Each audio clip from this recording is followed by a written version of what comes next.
ततः च वृन्दावनतः अधिदूरतः ततश्च वृन्दावनतो अधिदूरतो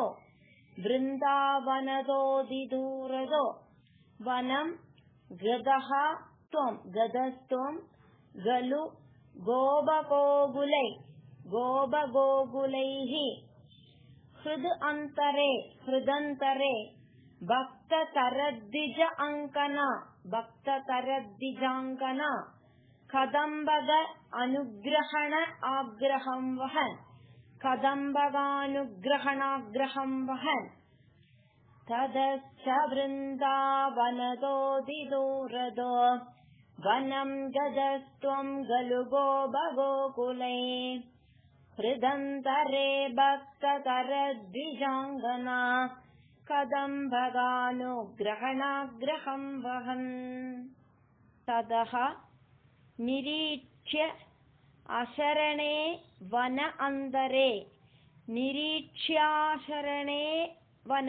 वनान्तरे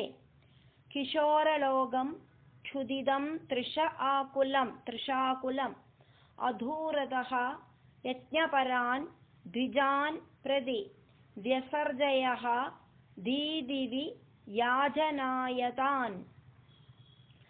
ततो निरीक्ष्य शरणे वनान्तरे किशोरलोकं क्षुदितं तृषाकुलम् अधूरतो यज्ञपरान् द्विजान् प्रति व्यसर्जयो दीदिवि याजनायतान् गदेषु अधः गदेष्वतो तेष्वभिधाय ते विधाम् कुमारगेषु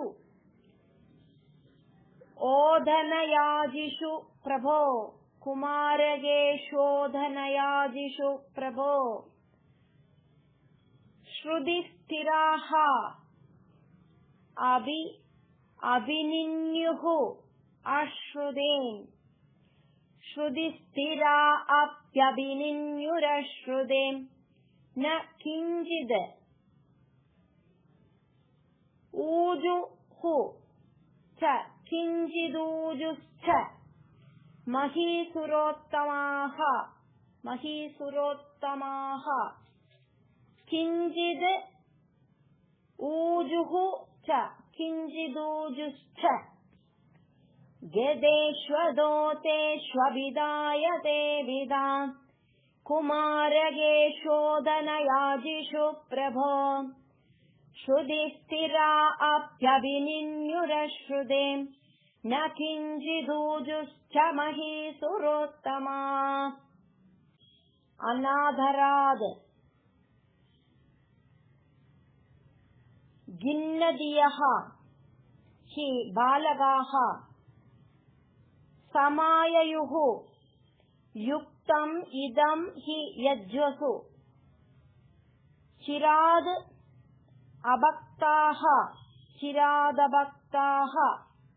गलु ते महीसुराः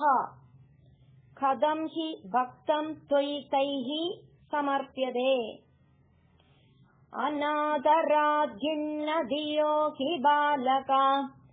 समाययोर्युक्तमिदं हि यज्वसु चिरादभक्ता खलु ते महीसुरा कथं हि भक्तं त्वयि तैः समर्प्यते निवेदयध्वं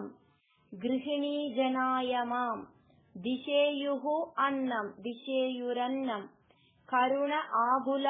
करुणाकुला इमाः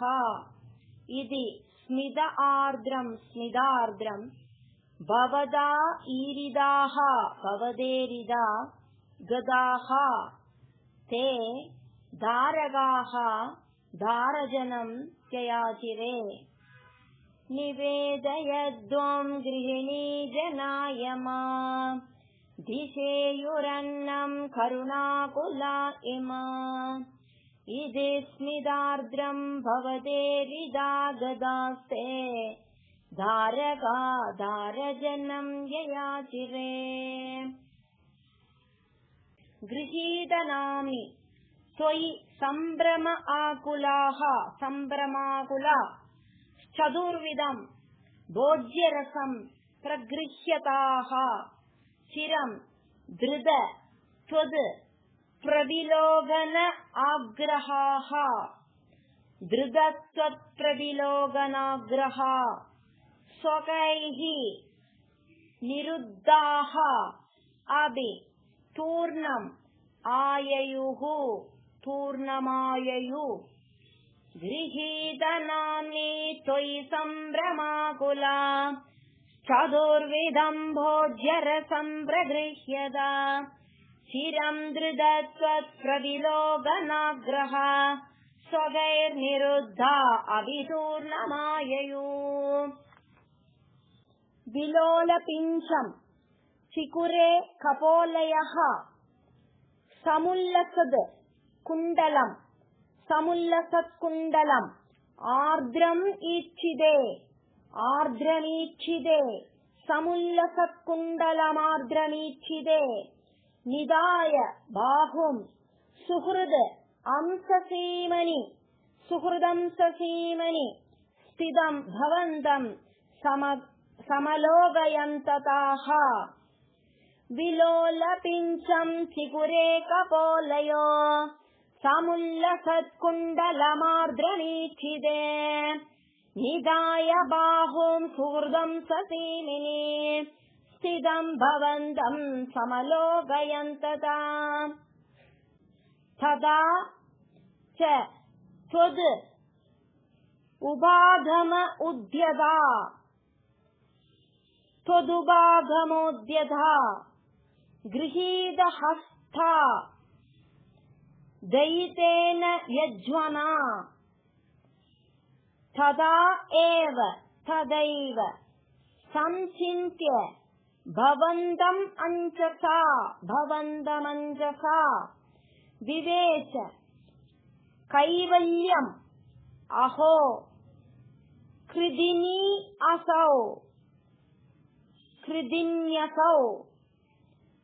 तदा जकाचे त्वदुपागमोद्यता गृहीतहस्ता दयितेन यज्वना तदैव संचिन्त्य भवन्तमञ्जसा विवेश कैवल्यमहो कृदिन्यसौ आदाय भोज्यानि अनुगृह्य ताः पुनः त्वद् त्वदङ्गसङ्गस्पृहयोः उत्सदीः गृहम् त्वदङ्गसङ्गस्पृहयोत्सदीर्गृहम् विलोक्य यज्ञाय विसर्जयन्निमा चकर्त भर्त्यूनपि तास्वगर्हणान्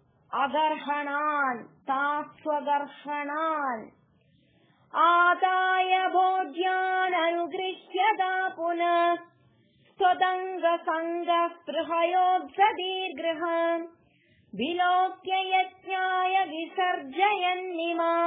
चकर्त भर्त्यूनपि तास्वगर्हणान् निरूप्य दोषम् निजमङ्गनाजने विलोक्य भक्तिं च